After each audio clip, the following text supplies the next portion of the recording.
Well, I call this an imperfect eye sees imperfections only. When I went to Israel, Colombia, and Austria, I learned that people overseas know little or nothing about Africa.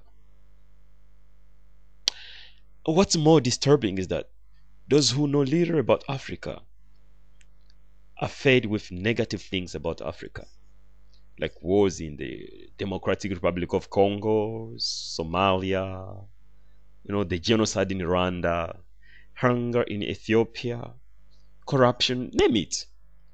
Those are the only things that people know about Africa, overseas. I arrived in a shop, in the city of Haifa. Well, this is in Israel. And this guy was curious to know where I'm coming from. Well, I told him I'm from Uganda. Then I got a shock when he asked me, so how is Idi Amin?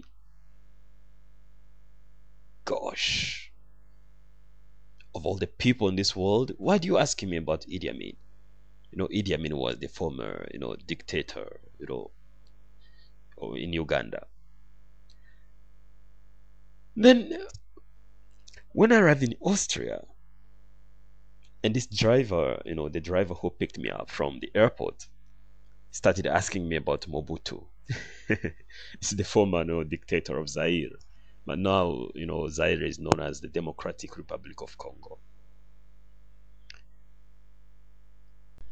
Then I started asking myself, well, it seems these guys do not know our great heroes, such as Lumumba, Nyerere, Mandela. Well, the list is long, but why do they keep asking me about these guys, these ghosts? Then one interesting thing is that when I arrived in Colombia, it seems that this Colombian friend had a friend, from Nigeria. His friend was called, I think, Okocha or something like that. So the guy comes to me, knowing well that I'm from Uganda. He's like, Buenos dias, mi amigo. ¿Qué está pasando? I had just started learning Spanish and I could struggle hard to put words together.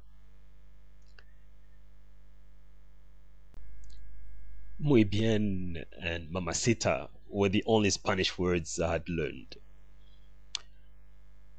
Then he came, do you know my friend Okocha? The Colombian friend asked me. I was like, Okocha from where? From Nigeria, he replied. So he started describing him, and then I was completely lost. I didn't know what this guy was talking about. Then later on, I learned that this guy, the Colombian friend, thought that Africa was, one small village where people knew each other. So please, Africa is a continent, not a small village. We're full of potential people to arise beyond the limitations imposed to them by some unknown ghosts. It's not a village.